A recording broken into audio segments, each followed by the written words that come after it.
Hello guys, welcome back to my YouTube channel. Guys आज हम लेकर आए हैं रेलवे भर्ती परीक्षा 2025 के लिए रेलवे एनटीपीसी परीक्षा 2016 का एक प्रैक्टिस सेट। साथियों, यह पेपर 28/4/2016 को फर्स्ट पाली में हुआ था। साथियों, इसमें हमने सामान्य अध्ययन के 40 महत्वपूर्ण प्रश्नों को लिया है। साथियों, ये सभी प्रश्न आपकी आगामी परीक्षा railway NTPC, railway group D, Uttar Pradesh police या एसएससी जीडी के लिए अति महत्वपूर्ण होने वाले हैं। यदि आप किसी भी एग्जाम की तैयारी करते हैं तो यह वीडियो आपके लिए बहुत ही इम्पोर्टेंट होने वाला है। चलिए हम स्टार्ट करते हैं। साथियों, हमारा पहला क्वेश्चन कहता है कि इब्न बतूता किसके शासनकाल में भारत आया था। इसमें पूछा गया कि जो इब्न बतूता था वह किसके शासनकाल में भारत आया था। तो इब्न बतूता मोहम्मद बिन तुगलक के शासनकाल में भारत आया था और मोहम्मद बिन तुगलक ने इसे दिल्ली का काजी नियुक्त किया था। दिल्ली का काजी नियुक्त किया था। तो इसका राइट आंसर ऑप्शन बी होगा, इब्न बतूता। हमारा अगला क्वेश्चन है, भारत का सबसे प्राचीन धर्म ग्रंथ है। इससे पूछा गया कि भारत का सबसे प्राचीन धर्म ग्रंथ कौन सा है। तो भारत का सबसे प्राचीन धर्म ग्रंथ वेद है। कौन है? वेद है। तो इसका राइट आंसर ऑप्शन ए होगा। साथियों, वेद 4 प्रकार के हैं, ठीक है। कौन से हैं? ऋग्वेद, यजुर्वेद, सामवेद और अथर्ववेद, ठीक है। वेद 4 प्रकार के हैं। तो भारत का सबसे प्राचीन धर्म ग्रंथ वेद है। हमारा अगला क्वेश्चन है, गायत्री मंत्र का उल्लेख किया गया है। इससे पूछा गया कि गायत्री मंत्र का उल्लेख किस वेद में किया गया है। तो गायत्री मंत्र का उल्लेख ऋग्वेद में किया गया है। किसमें? ऋग्वेद में गायत्री मंत्र का उल्लेख किया गया है। तो इसका राइट आंसर ऑप्शन सी होगा। हमारा अगला क्वेश्चन है, गद्य एवं पद्य वाला वेद है। इससे पूछा गया कि वह कौन सा वेद है जो गद्य एवं पद्य दोनों में लिखा गया है। तो यजुर्वेद गद्य एवं पद्य दोनों में लिखा गया है। साथ ही जो यजुर्वेद है वह गद्य एवं पद्य दोनों में लिखा गया है। तो इसका राइट आंसर ऑप्शन ए होगा। हमारा अगला क्वेश्चन है, भारतीय संगीत का जनक कहा जाता है। इससे पूछा गया कि किस वेद को भारतीय संगीत का जनक कहते हैं। तो सामवेद को भारतीय संगीत का जनक कहते हैं। तो इसका राइट आंसर ऑप्शन सी होगा। हमारा अगला क्वेश्चन है, तंत्र मंत्र जादू टोना का उल्लेख किस वेद में किया गया है। इससे पूछा गया कि तंत्र मंत्र और जादू टोना का उल्लेख किस वेद में किया गया है।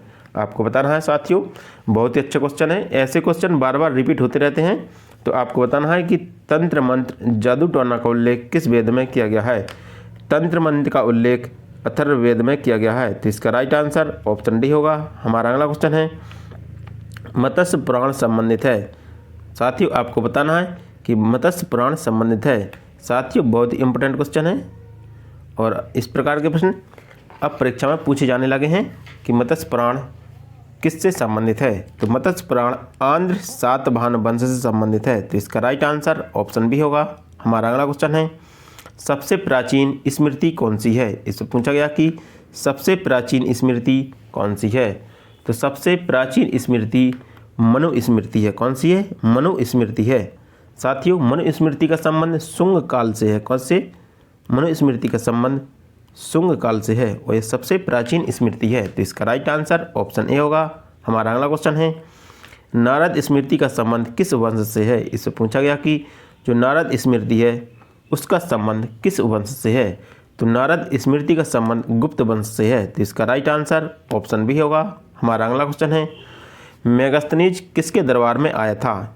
इससे पूछा गया कि मेगास्थनीज किसके दरबार में आया था। साथियों, मेगास्थनीज के द्वारा इंडिका नामक पुस्तक लिखी गई थी। कौन सी? इंडिका नामक पुस्तक मेगास्थनीज के द्वारा लिखी गई थी और यह चंद्रगुप्त मौर्य के दरबार में आया था। तो इसका राइट आंसर ऑप्शन बी होगा। हमारा अगला क्वेश्चन है, इंडिका पुस्तक किसके द्वारा लिखी गई थी। साथियों, फिर से रिपीट हो गया है। तो इसका राइट आंसर होगा मेगास्थनीज के द्वारा इंडिका पुस्तक लिखी गई थी। हमारा अगला क्वेश्चन है, निम्नलिखित में से कौन सा विकल्प स्मार्ट सिटी अभियान के तहत स्मार्ट सिटी के निर्माण का प्रतिनिधित्व नहीं करता है। इसे पूछा गया कि वह कौन सा विकल्प है जो स्मार्ट सिटी अभियान के तहत स्मार्ट सिटी निर्माण का प्रतिनिधित्व नहीं करता है। तो इसका राइट आंसर होगा निःशुल्क स्वास्थ्य और निःशुल्क शिक्षा। यह स्मार्ट सिटी निर्माण के तहत प्रतिनिधित्व नहीं करता है। तो इसका राइट आंसर ऑप्शन सी होगा। हमारा अगला क्वेश्चन है, गोवा की आधिकारिक भाषा है। इससे पूछा गया कि गोवा की आधिकारिक भाषा कौन सी है। साथियों, आपको बताना है कि गोवा की आधिकारिक भाषा कौन सी है। तो गोवा की आधिकारिक भाषा कोंकणी है। कौन सी है? कोंकणी है जो गोवा की आधिकारिक भाषा है। तो इसका राइट आंसर ऑप्शन सी होगा। हमारा अगला क्वेश्चन है डॉट डॉट मृदा का अधिकांश भाग नदियों और समुद्री लहरों द्वारा निक्षेपित रेत और गाद द्वारा निर्मित होता है। इसमें पूछा गया कि किस प्रकार की मृदा का अधिकांश भाग नदियों और समुद्री लहरों द्वारा निक्षेपित रेत और गाद द्वारा निर्मित होता है। तो जलोढ़ मृदा का अधिकांश भाग नदियों और समुद्री लहरों के द्वारा निर्मित होता है। तो इसका राइट आंसर ऑप्शन बी होगा। हमारा अगला क्वेश्चन है राजाजी राष्ट्रीय प्राणी उद्यान स्थित है। इससे पूछा गया कि जो राजाजी राष्ट्रीय उद्यान कहाँ पर स्थित है। तो राजाजी राष्ट्रीय उद्यान उत्तराखंड में स्थित है। कहाँ पर? उत्तराखंड में स्थित है। तो इसका राइट आंसर ऑप्शन बी होगा। हमारा अगला क्वेश्चन है अंतरिक्ष अनुसंधान पर गठित समिति की आधिकारिक पत्रिका है। इससे पूछा गया कि अंतरिक्ष अनुसंधान पर गठित समिति की आधिकारिक पत्रिका कौन सी है। तो अंतरिक्ष अनुसंधान गठित समिति पर आधिकारिक पत्रिका अंतरिक्ष अनुसंधान में विकास, ये पत्रिका का नाम है कि अंतरिक्ष अनुसंधान में विकास। यह एक पत्रिका है जो अंतरिक्ष अनुसंधान पर गठित समिति पर आधारित है। तो इसका राइट आंसर ऑप्शन सी होगा। हमारा अगला क्वेश्चन है डॉट डॉट का प्रयोग सड़कों पर लगी पीली बत्ती में किया जाता है। इससे पूछा गया कि किसका प्रयोग सड़कों पर लगी पीली बत्ती में किया जाता है। तो सड़कों पर लगी पीली बत्ती में सोडियम का प्रयोग किया जाता है। किसका? सोडियम का प्रयोग किया जाता है। तो इसका राइट आंसर ऑप्शन ए होगा। हमारा अगला क्वेश्चन है ISS का विस्तृत रूप है। इससे पूछा गया कि ISS का विस्तृत रूप कौन सा है। तो ISS का विस्तृत रूप है इंटरनेशनल स्पेस सिस्टम। कौन सा? इंटरनेशनल स्पेस सिस्टम ISS का विस्तृत रूप है। तो इसका राइट आंसर ऑप्शन बी होगा। हमारा अगला क्वेश्चन है दही में मुख्यतः अम्ल समाविष्ट होता है। इससे पूछा गया कि दही में कौन सा अम्ल पाया जाता है। तो दही में लैक्टिक एसिड या लैक्टिक अम्ल पाया जाता है। तो इसका राइट आंसर ऑप्शन सी होगा। हमारा अगला क्वेश्चन है वित्तीय वर्ष के लंबित खर्चों को पूरा करने के एक भाग के रूप में लोकसभा द्वारा अनुमानित व्यय के लिए प्रयुक्त अनुदान प्रस्ताव कहलाता है। इससे पूछा गया कि लोकसभा द्वारा अनुमानित व्यय के लिए प्रस्तुत अनुदान प्रस्ताव क्या कहलाता है। तो लोकसभा द्वारा अनुमानित व्यय के लिए प्रस्तुत अनुदान प्रस्ताव लेखा अनुदान कहलाता। क्या? लेखा अनुदान कहलाता है। तो इसका राइट आंसर ऑप्शन डी होगा। हमारा अगला क्वेश्चन है किस भारतीय स्वतंत्रता सेनानी ने जर्मनी के स्टुटगार्ट में भारतीय ध्वज फहराया जिसे सप्तऋषि ध्वज के रूप में जाना जाता है। इससे पूछा गया कि किस स्वतंत्रता सेनानी के द्वारा जर्मनी के स्टुटगार्ट में भारतीय ध्वज को फहराया गया था जिसे सप्तऋषि ध्वज के रूप में जाना जाता है। तो मैडम भीकाजी कामा के द्वारा जर्मनी के स्टुटगार्ट में राष्ट्रीय ध्वज फहराया गया था जिसे सप्तऋषि ध्वज के रूप में जाना जाता है। तो इसका राइट आंसर ऑप्शन ए होगा।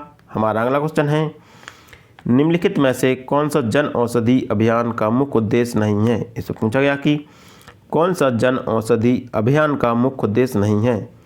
तो जन औषधि अभियान का मुख्य उद्देश्य नहीं है हॉलमार्क चिन्ह द्वारा उपलब्ध औषधियों की गुणवत्ता में सुधार। ठीक है, यह औषधि अभियान का मुख्य उद्देश्य नहीं है। साथियों, हॉलमार्क चिन्ह जो आभूषणों पर लगाया जाता है, जैसे सोने की वस्तुओं पर हॉलमार्क का चिन्ह लगाया जाता है। ठीक है, बाकी प्रत्येक व्यक्ति के उपचार की इकाई लागत को पुनः परिभाषित करना यह औषधि अभियान से संबंधित है। एक मॉडल का विकास करना जिसे केवल भारत में प्रतिलंबित किया जा सके। ठीक है, यह भी औषधि अभियान से संबंधित है। और निजी क्षेत्र इसे निजी क्षेत्र द्वारा भी अंगीकृत किया जाए, यह भी औषधि अभियान से संबंधित है। लेकिन इसका ऑप्शन ए जो हॉलमार्क है यह औषधि अभियान से संबंधित नहीं है। हमारा अगला क्वेश्चन है म्यांमार के प्रथम असैनिक राष्ट्रपति का नाम बताइए। इससे पूछा गया कि म्यांमार के प्रथम असैनिक राष्ट्रपति कौन थे। तो म्यांमार के प्रथम असैनिक राष्ट्रपति हातिन क्यान थे। कौन थे? हातिन क्यान थे जो म्यांमार के प्रथम असैनिक राष्ट्रपति थे। तो इसका राइट आंसर ऑप्शन ए होगा। हमारा अगला क्वेश्चन है भारत कितने देशों के साथ जलीय सीमा साझा करता है। साथियों, बहुत ही इंपॉर्टेंट क्वेश्चन है। ऐसे प्रश्न लगातार परीक्षाओं में पूछ जाते हैं, तो आपको बताना है कि भारत कितने देशों के साथ जल सीमा साझा करता है। तो भारत 4 देशों के साथ जल सीमा साझा करता है। साथ ही आपको बताना है कि वह कौन कौन से देश हैं जिसके साथ भारत जल सीमा साझा करता है। हमारा अगला क्वेश्चन है डॉट डॉट वायु वहित संचरण के द्वारा नहीं फैलता है। इसमें से पूछा गया कि कौन सा रोग है जो वायु वहित संचरण के द्वारा नहीं फैलता है। तो हेपेटाइटिस बी है जो वायु वहित संचरण के द्वारा नहीं फैलता है। तो इसका राइट आंसर ऑप्शन डी होगा। हमारा अगला क्वेश्चन है मानव शरीर में कशेरुकी का एक भाग है। इसमें पूछा गया कि मानव शरीर में कशेरुकी है जो किसका एक भाग है। तो मानव शरीर में कशेरुकी मेरु रज्जु का एक प्रमुख भाग है। किसका? मेरु रज्जु का एक प्रमुख भाग है। तो इसका राइट आंसर ऑप्शन सी होगा। हमारा अगला क्वेश्चन है तमिलनाडु में नमक सत्याग्रह का नेतृत्व किसने किया था। इसमें पूछा गया कि तमिलनाडु में नमक सत्याग्रह का नेतृत्व किसके द्वारा किया गया था। तो तमिलनाडु में नमक सत्याग्रह का नेतृत्व सी राजगोपालचारी के द्वारा किया गया था। तो इसका राइट आंसर ऑप्शन ए होगा। हमारा अगला क्वेश्चन है साथियों, हमारा अगला क्वेश्चन कहता है कि यरबदा जेल कहाँ पर है। इससे पूछा गया कि यरबदा जेल कहाँ पर है। तो यरबदा जेल पुणे महाराष्ट्र में है। कहाँ पर? पुणे महाराष्ट्र, पुणे में है। ठीक है, पुणे महाराष्ट्र में है। तो इसका राइट आंसर ऑप्शन बी होगा। हमारा अगला क्वेश्चन है मृच्छका का निर्माण मुख्यतः प्रकाश के कारण होता है। इससे पूछा गया कि जो मृच्छका का निर्माण होता है वह प्रकाश के किस के कारण होता है। तो मृच्छका का निर्माण प्रकाश के अपवर्तन के कारण होता है। तो इसका राइट आंसर ऑप्शन सी होगा। हमारा अगला क्वेश्चन है राज्य विधानसभा के दो सत्रों के मध्य अधिकतम अंतराल कितना हो सकता है। इससे पूछा गया कि राज्य विधानसभा के दो सत्रों के मध्य अधिकतम अंतराल कितना हो सकता है।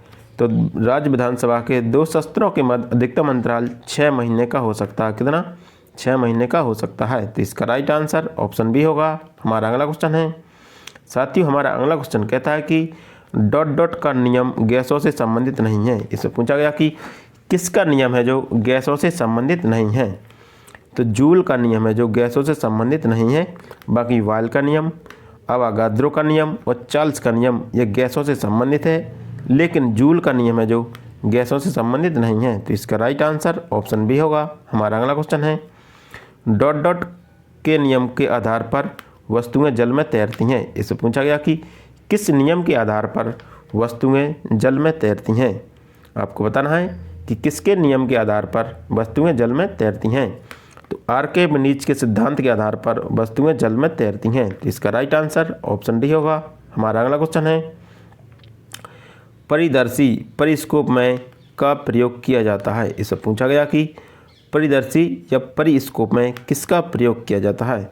तो परिस्कोप में समतल दर्पण का प्रयोग किया जाता है। किसका? परिस्कोप में समतल दर्पण का प्रयोग किया जाता है। तो इसका राइट आंसर ऑप्शन ए होगा। हमारा अगला क्वेश्चन है सालार जंग संग्रहालय कहाँ पर स्थित है। इससे पूछा गया कि जो सालार जंग संग्रहालय है वह कहाँ पर स्थित है। तो सालार जंग संग्रहालय हैदराबाद में स्थित है। तो इसका राइट आंसर ऑप्शन डी होगा।